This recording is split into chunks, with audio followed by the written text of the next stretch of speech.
Bien, muy buenas tardes con todos. Muy buenas tardes. Tengo que explicar sobre el tema de diodos y transistores. Em, Voy a hablar sobre, antes de hablar sobre qué componentes, perdón, antes de hablar del tema de diodos y transistores, se tiene pensado especificar el tipo de material que se han fabricado para estos dos componentes especiales.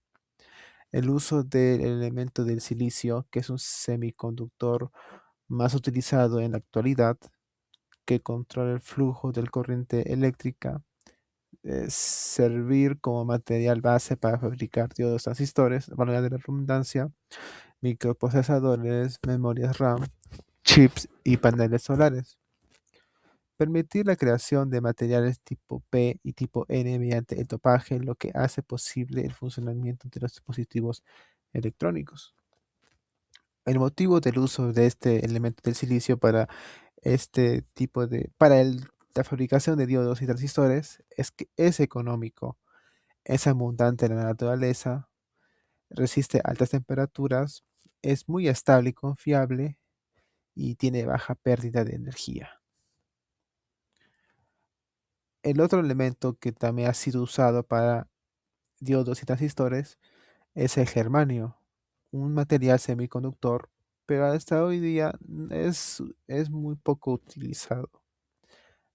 Es muy poco utilizado y mucho más utilizado para el silicio.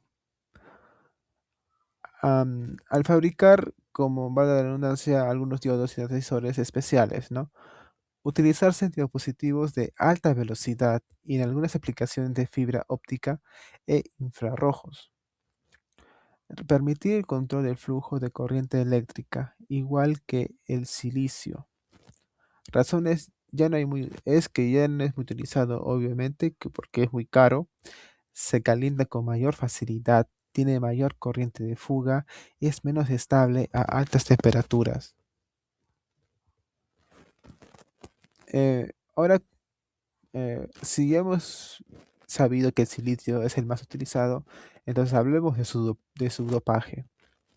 Dice que consiste en agregar pequeñas cantidades de impureza al silicio para modificar sus propiedades eléctricas. Para el material de tipo P y de tipo N, como ya dije desde un principio, desde antes, de que se le tiene que agregar ciertas cantidades de impurezas al silicio, ¿no? Para modificar sus propiedades eléctricas. A su vez, su objetivo es mantener dos tipos de materiales. El tipo P se obtiene agregando impurezas trivalentes, como el boro, generando huecos. El tipo N se obtiene agregando impurezas pentavalentes, como el fósforo, generando electrones libres, así como lo tenemos puesto en la imagen. La unión Pn. ¿Qué ocurre cuando se une un material de tipo P con un tipo N? La unión Pn se forma al unir dos materiales semiconductores que han sido dopados de manera diferente. El material tipo P tiene un exceso de huecos, cargas positivas, y el material de tipo N tiene un exceso de electrones libres con cargas negativas. Cuando estos dos materiales se ponen en contacto, no permanecen separados eléctricamente. Ocurre un fenómeno natural de difusión de carga. El nacimiento del diodo. ¿Cómo nace un diodo? Un diodo se obtiene al unir un semiconductor tipo P con un tipo N. Es componente electrónico semiconductor que actúa como un interruptor unidireccional.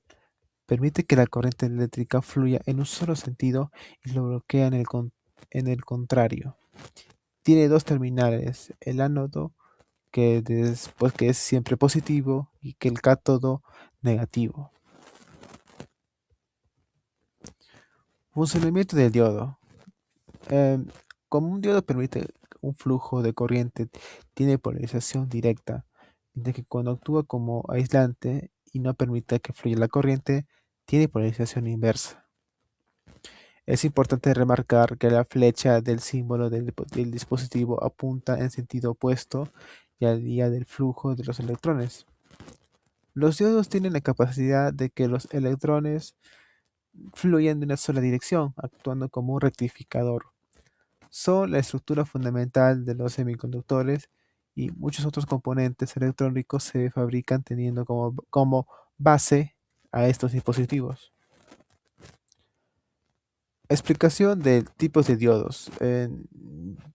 Existen diodo de rectificador, diodo Zener, diodo LED, fotodiodo, diodo Schottky y diodo láser. Bien, el más importante por parte de aprendizaje o para conocer más es sobre el diodo rectificador, que dice que es el más utilizado porque es un diodo básico y se encuentra en casi todas las fuentes de alimentación.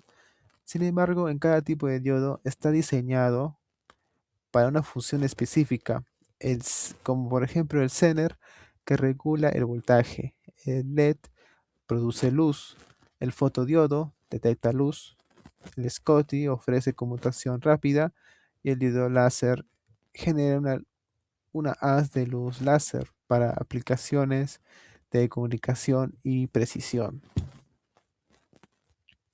Aquí más que nada ya es su más características de cada diodo y con sus ejemplos en la vida real que se han encontrado. Vamos a la parte de qué es un transistor. Es un dispositivo semiconductor formado por tres capas de material semiconductor tipo P y tipo N y dos uniones PN. Su función principal es amplificar señales eléctricas, actuar como un interruptor electrónico, permitiendo o bloqueando el paso de corriente. Es uno de los componentes más importantes de la electrónica moderna y está presente en computadoras, celulares, televisores y muchos otros dispositivos. ¿Cómo cómo es su estructura?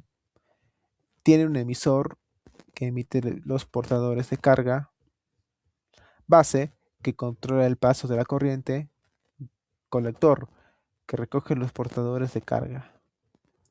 Y que se va a hablar ahora después es de que hay dos configuraciones PNP, PNP y PNP. El transistor PNP dice que está muy bien. Tiene un emisor N, base P y colector N. La base es de material P. Dice que son de huecos de carga positivas. El emisor y el colector son del material N, electrones libres. Am, ¿Cómo se polariza? Conectas el polo positivo en la fuente de la base P y el negativo en el emisor N. Como es polarización directa, la barrera entre ellos se rompen a los 0.7 voltios. Conectas un voltaje mucho más alto y positivo al colector N respecto a la base. ¿Cómo fluye la corriente? Al polarizar el BE en directa, el emisor inunda la base con un río enorme de electrones. Y como la base es sumamente delgada y tiene pocos huecos, la gran mayoría de esos electrones del 90% no se quedan ahí, simplemente cruzan la base corriendo. El colector que está conectado, perdón, a un voltaje positivo muy atractivo atrae con fuerza a todos esos electrones que cruzan la base y los absorbe. El resultado es que una corriente muy pequeña en la base desata y controla una corriente gigantesca que viaja desde el colector hacia el emisor. En transistor PNP, aquí las cosas se invierten. La base es de material N y el emisor y el colector son de material P. Los portadores principales aquí no son electrones libres, sino huecos de audiencia de electrones que se mueven como cargas positivas. ¿Cómo se polariza? Conectas al polo positivo al emisor y el negativo en la base para lograr la polarización directa en la unión BE. Conectas un voltaje muy negativo al colector P respecto a la base. ¿Cómo fluye? El emisor, como es mencionado, que positivo, empuja los huecos hacia la base. La base deja pasar casi todos los huecos de largo y el colector, al estar cargado negativamente, atrae con fuerza esos huecos y los recolecta. El resultado, la corriente fluye en sentido contrario al PNP. Aquí la corriente entra por el emisor y sale dividida una pequeña parte de la base y la gran mayoría por el colector. Bueno, aquí en las aplicaciones están presentes en las computadoras, en los celulares, televisores, radios, amplificadores, robots, automóviles, microprocesadores, memorias RAM. Un microprocesador moderno puede contener miles de millones de transistores. Bien, eso sería todo. Muchas gracias.